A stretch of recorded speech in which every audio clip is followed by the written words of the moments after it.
जम्मू कश्मीर में एलओसी और international border पर हालात ठीक नहीं है। पाकिस्तान के आस्तीन में पल रहे आतंक के सांपों का सफाया करने के लिए भारत ने पिछले 8 महीनों से 2 बार सर्जिकल स्ट्राइक की।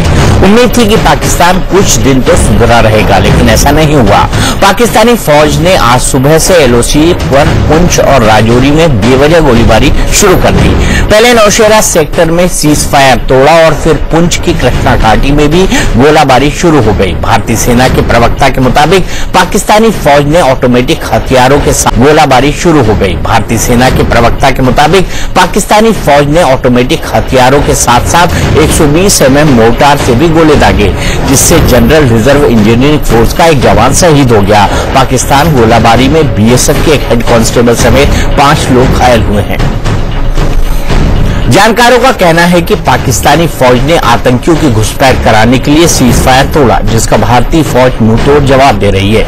सूत्रों का कहना है कि भारत की जवाबी कार्रवाई में फायरिंग से भिवर और बट्टल सेक्टर में पाकिस्तानी फौज के 5 जवान मारे गए।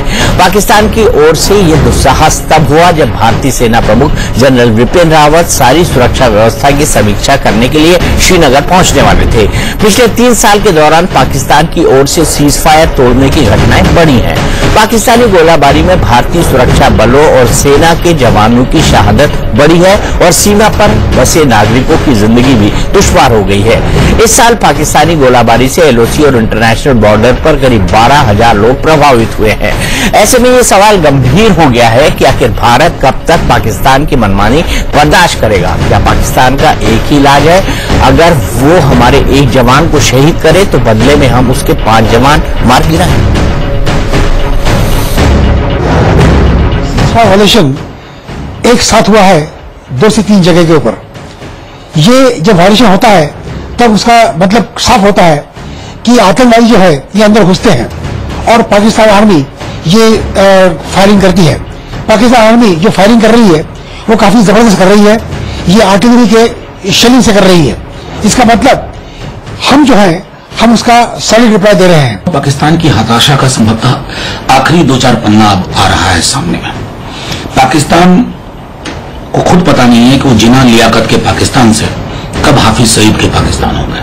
हम सिर्फ चाहते हैं कि वहां की आवाम भी इस बात को समझे कि जो चीजें हमारे लिए वो बोने की कोशिश करते हैं वो फसल उन्हें भी परेशान करती है। Comprehensive integrated border management system के तहत राडार्स, लेजर्स, कैमरास और इसके अतिरिक्त कमांड एंड कंट्रोल आदि को मिलाकर हम लोग सीमा को पूरी तरह से सुरक्षित करने की अपनी तरफ से कोशिश कर रहे हैं और साथ ही साथ 3 tier सिक्योरिटी सिस्टम बॉर्डर के ऊपर होना चाहिए। तो लगातार सेना क्यों गोलीबारी कर रही है पाकिस्तान की? क्या वो सिर्फ घुसपैठ कराना चाहती है या भारत और पाकिस्तान के जम्मू कश्मीर से लगा जो बॉर्डर है उसको हॉट रखना चाहती है? वहां पर किसी न किसी तरह की प्रॉब्लम क्रिएट करके रहना चाहती है ताकि भारत और पाकिस्तान के बीच अगर कजाकिस्तान में बातचीत की थोड़ी भी संभावना है, क्योंकि वहां पर नरेंद्र मोदी और नवाज शरीफ दोनों जाने वाले हैं, वो पूरी तरह से खत्म हो सके। क्योंकि भारत ने हमेशा कहा है कि टेरर और टॉक्स दोनों साथ साथ नहीं चल सकते। इन्हीं तमाम मुद्दों पर बात करने के लिए हमारे साथ कई सारे खास मेहमान हैं। हमारे साथ सरदार आरपी सिंह है जो बीजेपी के नेशनल सेक्रेटरी हैं और साथ ही साथ जम्मू कश्मीर की राजनीति को बेहद अच्छी तरह समझते हैं। हमारे साथ कांग्रेस के national spokes person meme Afzal साहब हैं, मेरे साथ के सिन्हा साहब हैं मेजर जनरल, और मेरे साथ इस वक्त जुड़े हुए हैं RSN सिंह साहब जो कि स्ट्रेटेजिक मामलों के अफेयर्स के एक्सपर्ट हैं।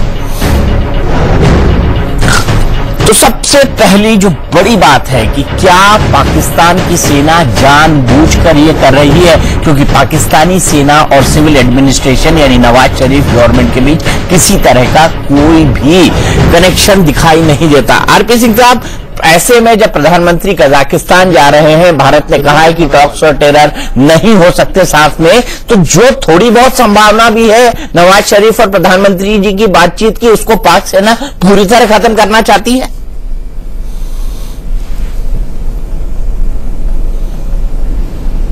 लगता है उनसे संपर्क कटा हुआ है। यही सवाल मैं आर.एस. सिंह साहब के पास ले जाता हूं। आर.एस. सिंह साहब, क्या पाकिस्तान की सेना यही चाहती है?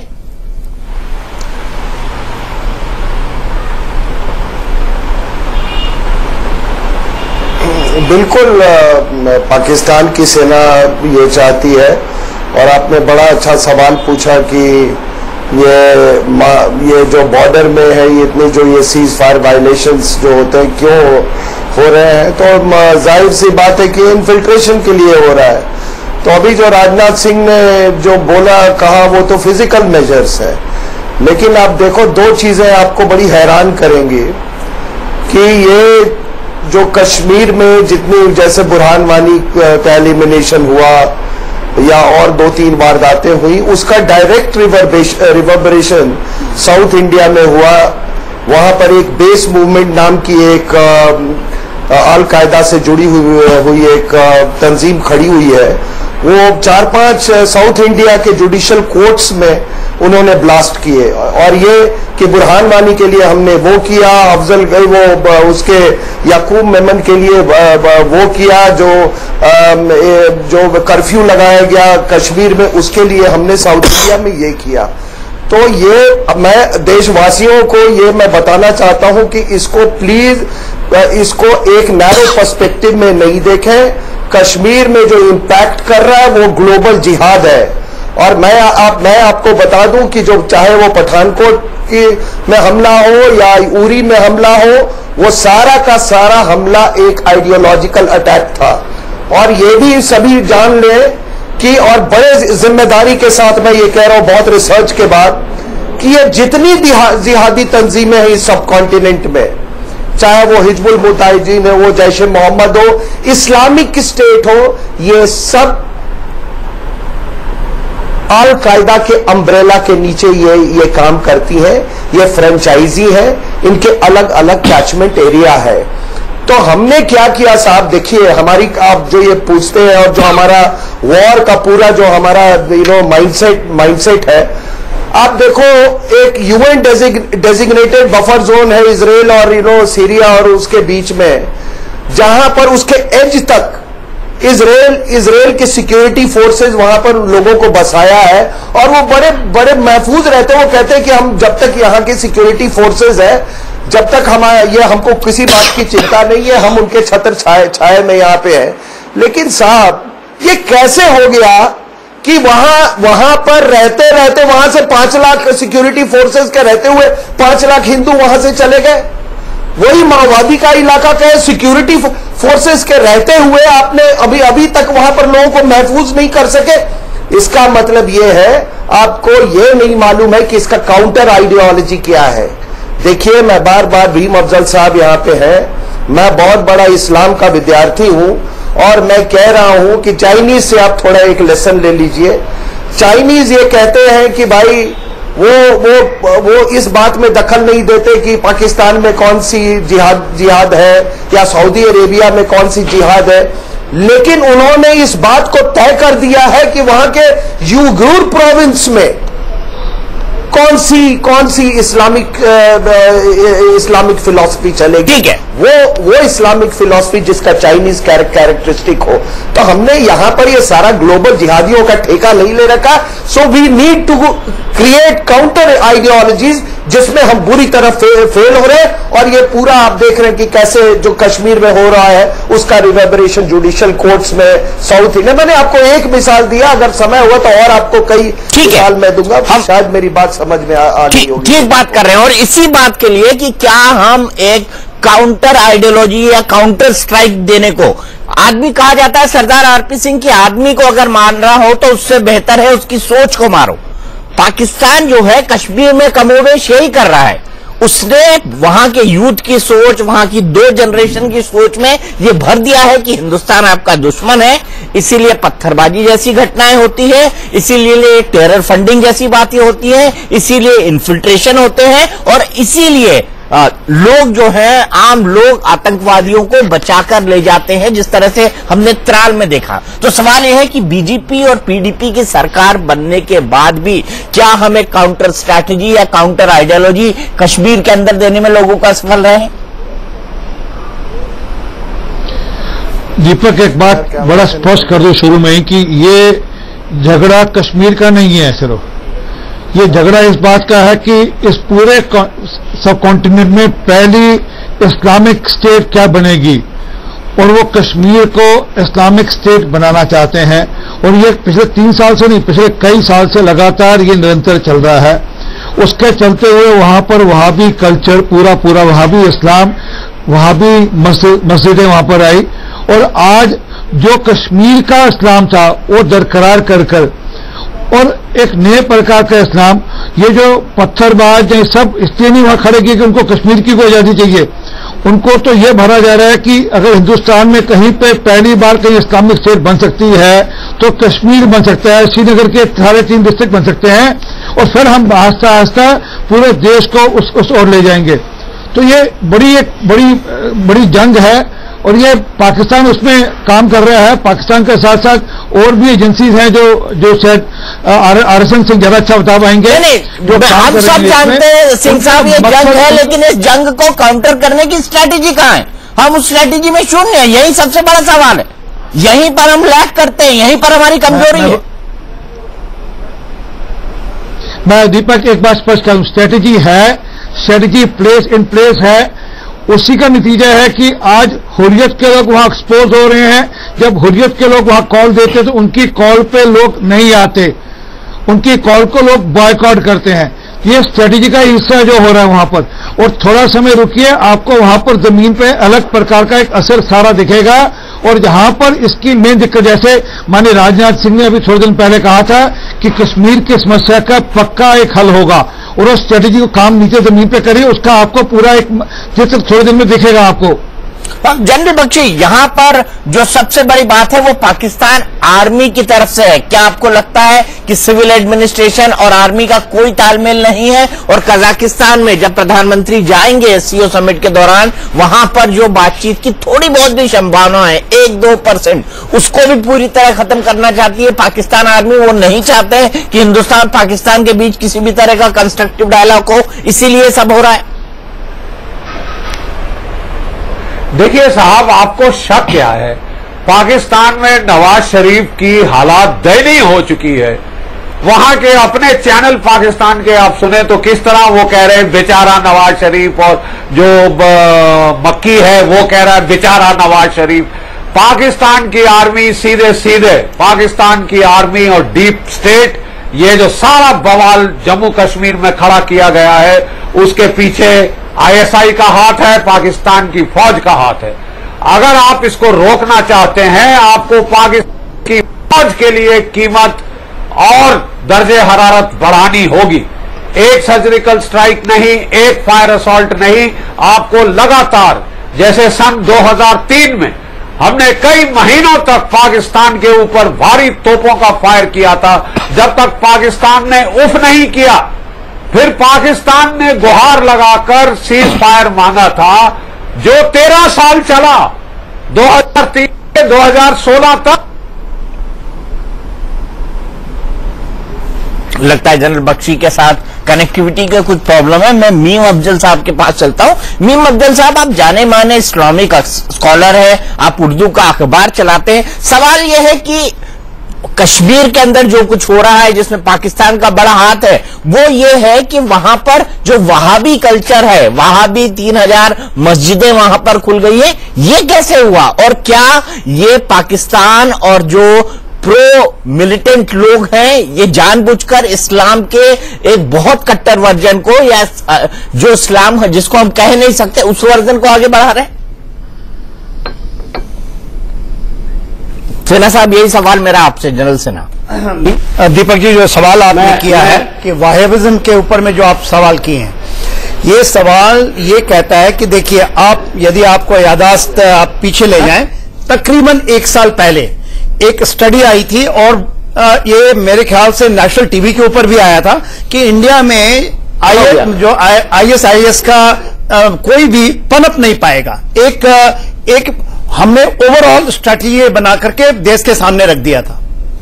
और आप देखिए, आज के दिन में हम ये कह रहे हैं कि जेएनके में जो भी हो रही है वो आईएसआईएस कर रहा है। मैं इससे पूरी सहमत है, एग्जैक्टली, क्योंकि जो स्प्रेड है, जो स्प्रेड आ रही है वाहिविज्म का, और पूरे जो यंग जनरेशन को इनगल्फ कर रहा है, ये एक इतना बड़ा खतरा है कि वो खतरे को हम कैसे टैकल कर पाएंगे, ये तो सोचने की, फौज इसको ये कहेंगे कि फौज इसको टैकल कर पाएगी, नहीं हो सकता। इसके लिए एक कॉम्प्रिहेंसिव स्ट्रैटेजी बनानी पड़ेगी। इस कॉम्प्रिहेंसिव स्ट्रैटेजी के अंदर में जो फर्स्ट लेयर है, आपको यह समझना पड़ेगा कि आज के दिन में केवल 80 से 90 हार्डकोर टेररिस्ट इनसाइड जेएनके में है। ये आईबी की रिपोर्ट है।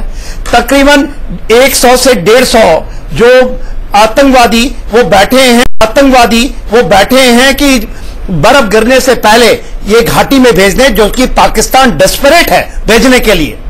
हम इसकी तादाद बढ़ा लें और हम घाटी के अंदर में और भी तहलका मचाएं और भी खून खराबा करें।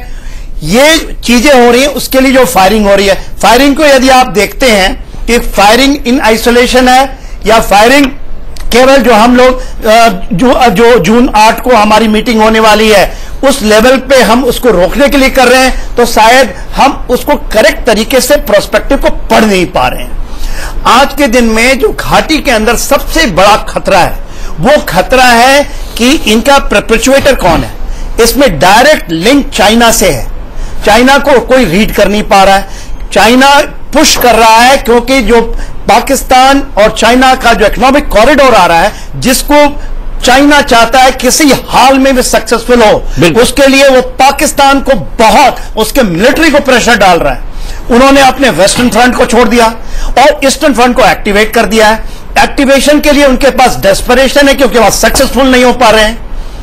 आज के दिन में जितना भी हम टफ होंगे, जो पहले प्रवक्ता कह रहे थे बीजेपी के प्रवक्ता कि आज देखिए थोड़ा समय दीजिए, समय तो है, समय आप ले लीजिए, और यदि आप कॉम्प्रिहेंसिव प्लान नहीं बनाएंगे और कॉम्प्रिहेंसिव एक्शंस नहीं करेंगे, तो आप देखिएगा आने वाले समय में हो सकता है कंडीशंस थोड़े और भी खराब हों।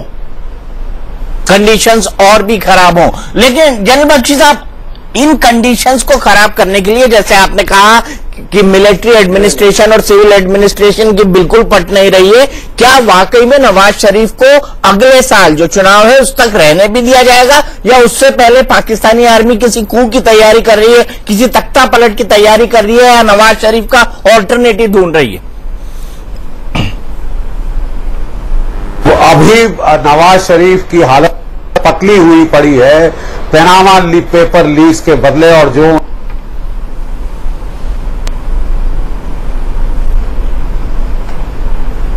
मेरे ख्याल से बारिश का माहौल है, तो मेरे ख्याल से जब नेटवर्क गड़बड़ा जाता है। जो बख्शी साहब कह रहे हैं बहुत ही सटीक बात बता रहे हैं। पाकिस्तान के अंदर में जो आपने भी सवाल पूछा, नवाज शरीफ की हालत एब्सोल्युटली कॉम्प्रोमाइज हो चुके हैं। पनामा लीक के बाद जिस तरह से उनको आप वहां देखिए इंटरनेशनल कोर्ट जस्टिस के अंदर में, जिस तरह से अभी सऊदी अरेबिया के अंदर में जूते पड़े हैं, वो उनकी कंडीशंस तो इन हाउस पाकिस्तान के अंदर में खराब है।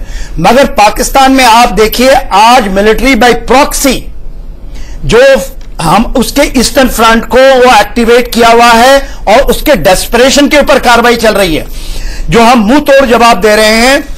ये एक गवर्नमेंट की बहुत ही सटीक पॉलिसी है। जो बख्शी साहब कह रहे थे कि सर्जिकल स्ट्राइक हमने एक किया, वो कोई टोकनिज्म नहीं हो सकता।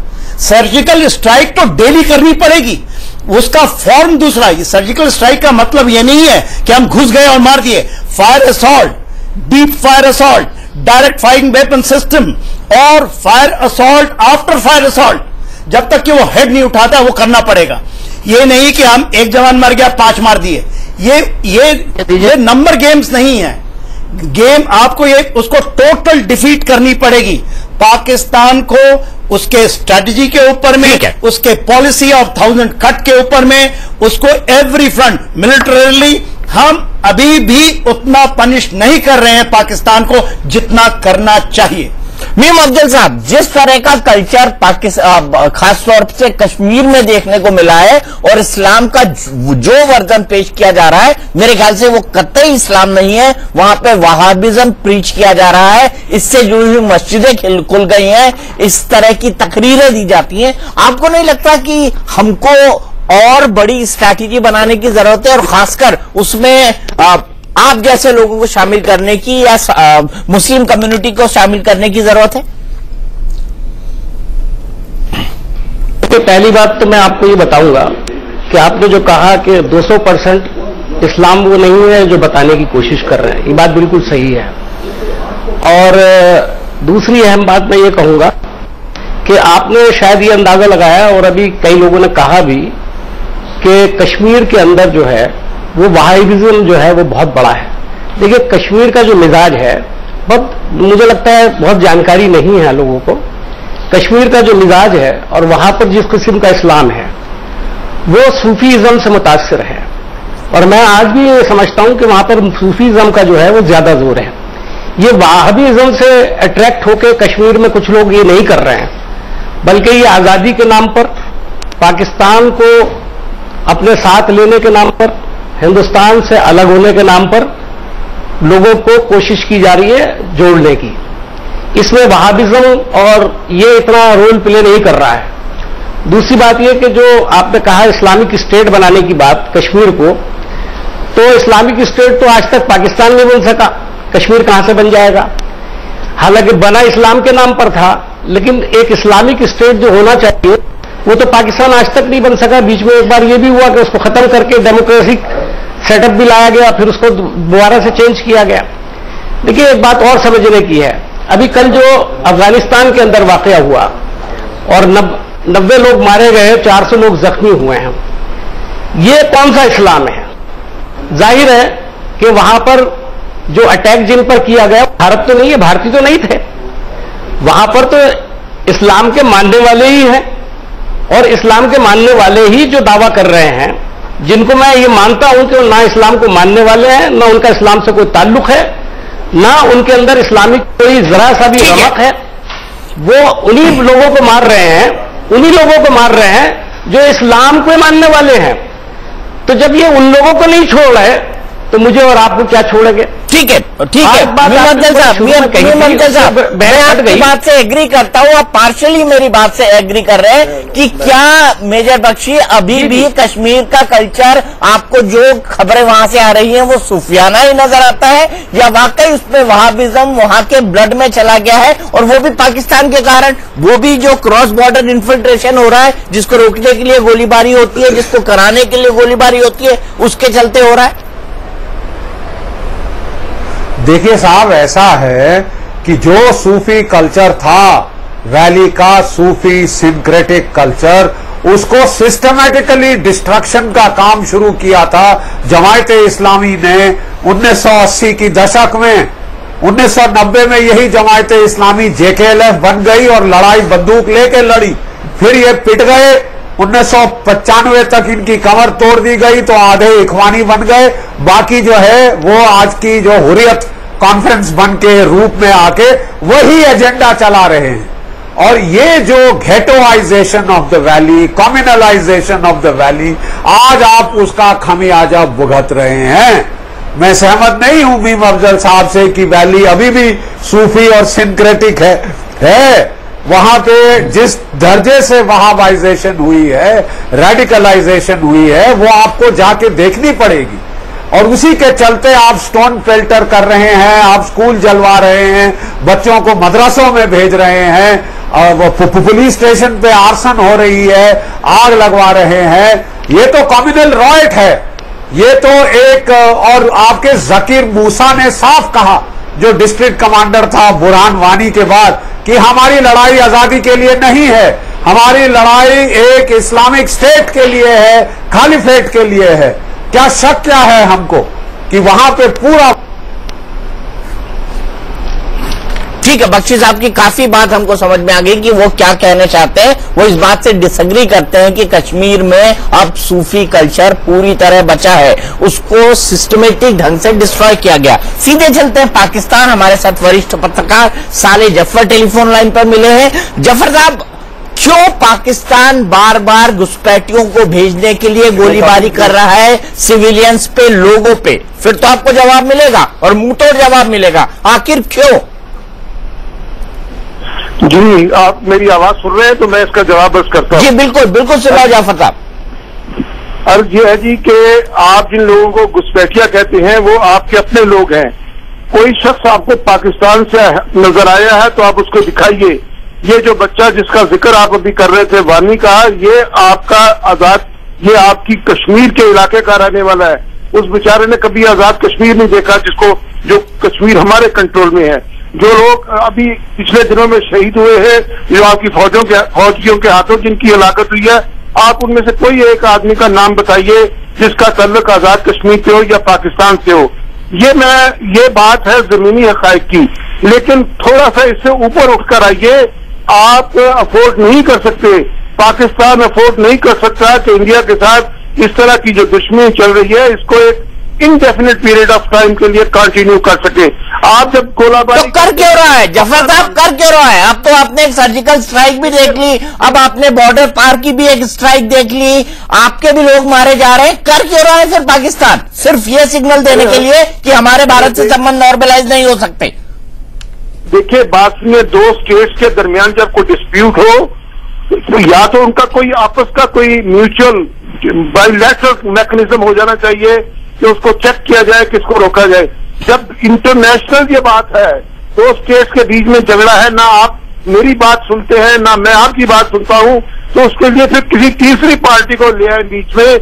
आप यूएन को नहीं मानते, आप रशिया को ले आए, आप अमेरिका को ले आए, आप चाइना को ले आए, किसी एक मुल्क को बीच में ले आए, जो तीसरी कोई ताकत को ले आए जो मॉनिटर करे, जो ये बताए कि पाकिस्तान की तरफ से ज्यादा खिलाफ। जफर साहब ठीक है, चलिए आर्ग्यूमेंट के तौर पे मैं आपकी ये बात मानता हूं, पर मुझे ये बताइए कि दोनों देश के प्रधानमंत्री उफा में मिले थे, नवाज शरीफ और नरेंद्र मोदी जी उफा के अंदर मिले थे रशिया में एक लगभग 1-1.25 साल पहले। वहां पर दोनों न केवल मिले थे बल्कि 3 बात पर एग्रीमेंट हुआ था कि हम टेरर को बंद करेंगे, टेरर कैंप्स को बंद करेंगे और जो मुंबई ट्रायल चल रहा है उसको स्पीड अप करेंगे। पठानकोट, उसके फलस्वरूप यह हुआ कि पठानकोट में हमने आईएसआई को आने दिया, लेकिन उसके बाद आप पलट गए। जब आप अपनी बात से पलट जाते हैं तो इंटरनेशनल कम्युनिटी के साथ जाने की जरूरत क्यों? और वैसे भी भारत और पाकिस्तान का बायलैटरल मुद्दा है। देखिए, बात यह है कि बायलैटरल उस वक्त तक है जब तक के दोनों मुल्क जो है एक दूसरे की बात को समझे और माने। अब आप ना मेरी बात सुनते हैं ना मैं आपकी बात पर यकीन करता हूं, तो यकीनी तौर पर आपको किसी तीसरी सल्तनत के पास, किसी ताकत के पास, किसी अदारे के पास, यूएन के पास जाना पड़ेगा। लेकिन जहां तक आप ऊफा की बात कर रहे हैं, ऊफा में जो मफाहमत हुई वो तो सो हुई, उसके बाद की डेवलपमेंट से आप देखें कि क्या उसके बाद डेवलपमेंट हुई है। आपने सार्क समिट जो इस्लामाबाद में होने वाला था, आप उसमें आने से इनकार कर दिया। आप इस रीजनल के जो अरेंजमेंट है आप उसके लिए एग्री होने के लिए तैयार। पाकिस्तान और इंडिया के प्रधानमंत्री यकीनन मिले, बहुत अच्छी बात है, इनको मिलना चाहिए, इनको बातचीत करनी चाहिए। जफर साहब, हमारे स्ट्रैटेजिक मामलों के जो एक्सपर्ट है RSN सिंह साहब, वो आपकी इस बात का जवाब देना चाहते हैं कि कौन अपने वादे से पलटता है। सिंह साहब जी चलिए मैं सुनना हाजिर हूं, आप बात कराइए। नहीं, देखिए, जब मैं पाकिस्तान पे किताब लिख रहा था तो उस समय एक पाकिस्तान का रूलिंग त्रोइका माना जाता था, एक पेकिंग ऑर्डर था, और वो पेकिंग ऑर्डर में ऊपर में प्रेसिडेंट, उसके बाद कहा जाता था कि मिलिट्री है नंबर 2 पे और नंबर 3 पे प्राइम मिनिस्टर है। लेकिन पिछले 3-4 साल में, और बहुत अहम बात कह रहा हूं मैं, पिछले 4-5 साल में मैंने देखा कि नंबर 1 पोजीशन पे है जिहादी तंजीमें, नंबर 2 पे है मिलिट्री और नंबर 3 पे है प्राइम मिनिस्टर। देखिए दीपक जी, इनका रिश्ता क्या है? ये जितनी जिहादी तंजीमें हैं, इन्होंने मिलिट्री को एक बात साफ जाहिर कर दिया है कि ठीक है हम तुम्हारा स्ट्रैटेजिक एसेट्स बन के काम तो करेंगे जैसे लश्कर तैयबा और जैश मोहम्मद है, लेकिन जब ग्लोबल जिहाद की बात आएगी तो हम तुम्हारा एक नहीं सुनेंगे। और इसीलिए लश्कर, आपको मैं बता दूं, आपको सुनकर हैरानी होगी कि लश्कर तैयबा और आईएसआई ने मिलकर पेशावर में इस्लामिक स्टेट का पूरा ढांचा उन्होंने खड़ा किया है। तो जो कश्मीर में आप पर इंपैक्ट कर रहा है वो ग्लोबल जिहाद है। और देखिए भीम अफजल साहब, अगर ये आजादी की लड़ाई होती तो फिर चेचन्स की और ताजिक्स की और उज्बेक्स की और अफगान के जिहादियों की जरूरत नहीं पड़ती। वो कश्मीर को सन 90 से आके लड़ाई जो लड़ रहे हैं अंदर में आके, जो मिलिटेंसी कर रहे हैं, ये टेररिज्म, वो कश्मीर की आजादी के लिए वो नहीं कर रहे हैं, वो जिहाद के नाम पर कर रहे हैं। और जो सबसे सत्य बात किसी ने की है वो जाकिर मूसा ने की है। उसने बिल्कुल सही कहा कि आप कहते हो कि ये आजादी की लड़ाई है, ये धार्मिक लड़ाई नहीं है, तो वो कहा कि फिर आप ये मस्जिदों से क्यों आवाहन देते हो? ये हुर्रियत वाले क्या करते हैं? ये जितने स्टोन पेंटिंग के आवाहन होते हैं ये मस्जिदों से दी जाती है। और भीम अफजल साहब, अगर ये आजादी की लड़ाई होती ना साहब, अगर ये आजादी की लड़ाई होती ना और कमिटमेंट होता आजादी के लिए, तो मेरा साले जफर साहब पाकिस्तान के वरिष्ठ पत्रकार बिलीव करता हूं, आप तो साले जफर साहब से बात कर रहे हैं, पाकिस्तान के वरिष्ठ पत्रकार। ये है नहीं, ये ISIS जो है ना, आईसिस जिसको आप बोलते हैं। नहीं, मैं उनको यही कह रहा हूं, ये इतने कायर लोग हैं, इनकी सेना इतनी कायर है, इनकी सेना इतनी कायर है, देखो वो लड़ना बिल्कुल उन्होंने आउटसोर्स कर दिया है जिहादी तंजीमों को। सर्जिकल स्ट्राइक से क्या हुआ कि हमने इनकी सेना को ड्रॉ किया है। और हमारी यही हमारी स्ट्रैटेजी होनी चाहिए कि बिल्कुल अनप्रेडिक्टेबिलिटी रखो। कब हो रहा है अगला सर्जिकल स्ट्राइक, कब हो रहा है अपना फायर असॉल्ट, ये इसका अनप्रेडिक्टेबिलिटी रखिए। Draw their military out from western front, और हम काफी हद तक इसमें कामयाब हुए हैं। और सुनो भाई, बात ये जो अपने देश में नहीं को मानता इसको, और भाई अपने देश में तो लोगों को बनवाए कि आपने कोई सर्जिकल स्ट्राइक की है। आप पूरे आपके बनाए हुए जिहादी देखो रमजान में क्या क्या कर रहे हैं, आपके बनाए तैयार किए हुए जिहादी देखो रमजान में क्या क्या कर रहे हैं। कल 100 लोगों की जान ली उन्होंने कहा काबुल में। अब ये कहना कि उनसे हमारा कुछ लेना देना नहीं है। वो अफगानिस्तान की फैक्ट्रियों में नहीं तैयार हुए थे, वो पाकिस्तान की फैक्ट्रियों में तैयार हुए थे। नहीं और मैं आपको एक बात बता दूं, जफर साहब, कल आपके डॉन में एक बड़ी अच्छी आर्टिकल निकली, उसमें यह कहा गया कि फेसबुक के जो फुटप्रिंट्स हैं उसमें सबसे ज्यादा अगर किसी वो फुटप्रिंट्स है तो वो ASJW जो एक सेक्टेरियन ऑर्गेनाइजेशन है जो शियाज के कत्ल में बिलीव करती है, उसका सबसे ज्यादा फुटप्रिंट्स है। और उसके बाद है बलोच लिबरेशन फ्रंट, और उसके बाद सिंध वाली जो ऑर्गेनाइजेशन है। तो आप देखो ठीक है, सिंह साहब, जफर साहब आप जवाब दीजिएगा इस बात का। जनरल बख्शी कुछ बोलना चाहते हैं, जनरल बख्शी। जफर साहब, मैं आपसे अर्ज करना चाहता हूं कि क्या पाकिस्तान ने अपने गिरबान में झांक के देखा है कि आज आप इतने आइसोलेटेड क्यों हैं? सऊदी अरेबिया में क्या हाल हुआ आपका, ये किसी से छुपा है? अफगानिस्तान के लोग आपसे परेशान हैं, ईरान के लोग आपसे परेशान हैं। ईरान के आर्मी चीफ ने आपको सीधी धमकी दी है कि साहब अगर आप बंद नहीं करेंगे दखल अंदाजी तो हम आपके इलाके में कार्रवाई करेंगे। उन्होंने मोटर फायर वहां से भी खुल चुका है आपके ऊपर। हमारे साथ तो साहब आपके दर्जे हरारत तो कितनी बढ़ गई और बढ़ने की अभी उम्मीद है। यहाँ पे जिस तरह से हम लोग जा रहे हैं और आप जिस तरह से चल रहे हैं, अभी तो दर्जे हरारत और बढ़ेगी। तो क्या कभी पाकिस्तान ने अपने जहन में झांका है कि साहब हमारे में क्या गलती है, क्या आप में खराबी है साहब कि तीनों जो आपके पड़ोसी हैं वो आपसे परेशान हैं? सारे सार्क के देशों ने आपके मुल्क में आने से साफ इनकार कर दिया, और साहब आप कह रहे हैं कि तीसरी पार्टी को इन्वॉल्व करें। अरे पिछले 60-70 साल से कभी यूएन इन्वॉल्व थी, कभी अमेरिका इन्वॉल्व था, कभी रूस इन्वॉल्व था, कभी उसका हल हुआ। अरे बात करनी होगी तो आपको और हमको। प्रॉब्लम यह है, हम बात करते हैं आपके प्राइम मिनिस्टर से तो आपकी फौज उसको नकारा कर देती है। अब आप बताइए, हम बात करें तो करें किससे? बताइए जफर साहब, बताइए, जवाब दीजिए।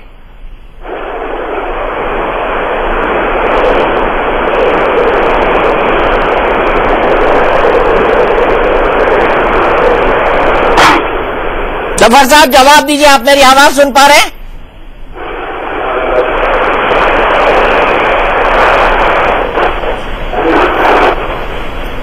चलिए जफर साहब को एक बार फिर कनेक्ट करने की कोशिश करते हैं। तब तक हम देखते हैं कि हमारे आज के एजेंडे पर फेसबुक और ट्विटर के जरिए जो हमारे दर्शक बोल रहे हैं वो क्या बोल रहे हैं और क्या सवाल पूछ रहे हैं।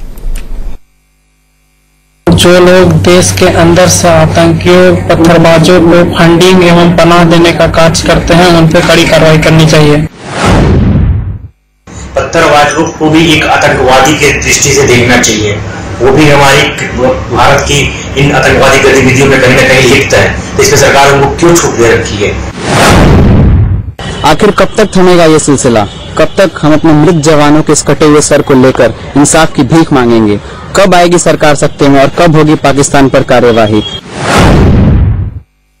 ये गोलीबारी थम नहीं रही है। भाजपा जब सरकार में नहीं थी तो कहती थी कि सरकार में आने के बाद पाकिस्तान को एक से एक जवाब देगी, लेकिन अब केंद्र और राज्य दोनों में सरकार है भाजपा की, लेकिन कोई जवाब नहीं मिल रहा।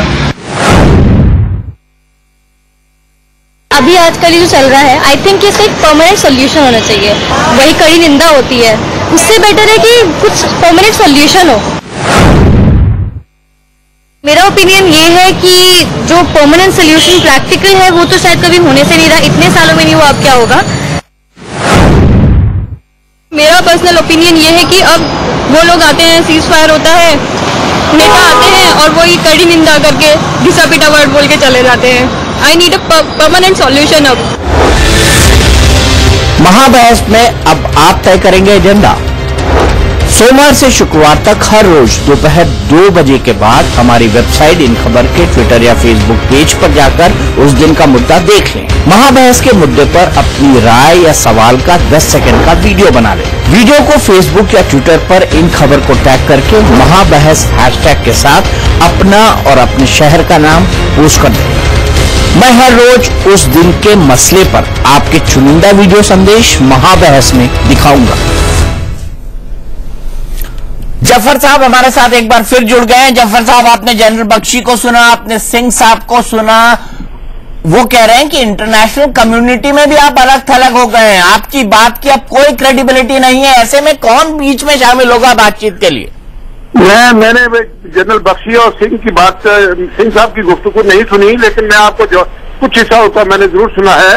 मैं आपकी खिदमत में अर्ज करता हूँ, पिछले महीने में चीन के शहर, चीन के कैपिटल बीजिंग में इस इलाके के तमाम मुल्क मौजूद थे। पाकिस्तान मौजूद था, ईरान के लोग मौजूद थे, अफगानिस्तान मौजूद था, उसकी बांग्लादेश मौजूद था, लेकिन अगर नहीं को मौजूद था तो इंडिया मौजूद नहीं था। अगर आप ये मुझे बताइए, ये ओवोर की बात कर रहा हूं मैं, वन बेल्ट वन रोड की समिट की बात कर रहा हूं, उसमें रशिया के प्रेसिडेंट मौजूद थे, तो उसमें इंडिया मौजूद नहीं था। अगर आइसोलेशन की बात करते हैं आप, आइसोलेशन इस तरह नहीं होती कि आपके 3 मुल्कों के साथ, 4 मुल्कों के, 6 मुल्कों के साथ ताल्लुकात में वो गर्मजोशी नहीं रही, वो इंतजाम नहीं रहा, तो जनाब यहाँ अलग थोड़ा हो गए, अलग थोड़ा बोलने की कोई बात नहीं। जहां तक सऊदी अरब की बात है, मेरी बात सऊदी, देखिए मेरी सुनिए जनरल साहब, मेरी सुनिए बात, सऊदी अरब में कोई ऐसी बात नहीं हुई, लेकिन सऊदी अरब में पाकिस्तान ईरान के खिलाफ ऐसी कोई बात नहीं करना चाहता था, नहीं उसमें हिस्सेदार बनना चाहता था, जिसकी वजह से पाकिस्तान के वजीर आजम ने वहां पर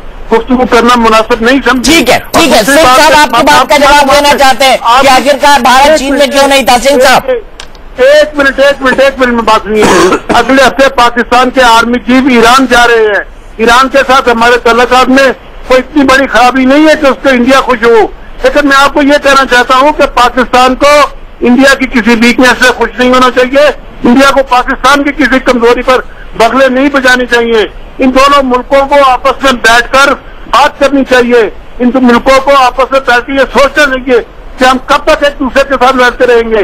ये ऐसा ना हो कि ये तलखी इतनी बढ़े, दर्जा हरारत इतना ज्यादा बढ़े कि दोनों मुल्कों में युद्ध हो जाए और फिर दोनों मुल्क परमाणु हथियार है, इनके पास वेपन्स हैं, वो वेपन्स से। ठीक है, अब सिंह साहब का जवाब सुन लीजिए, सिंह साहब का जवाब सुन लीजिए, साले जफर साहब, सिंह साहब का जवाब सुन लीजिए।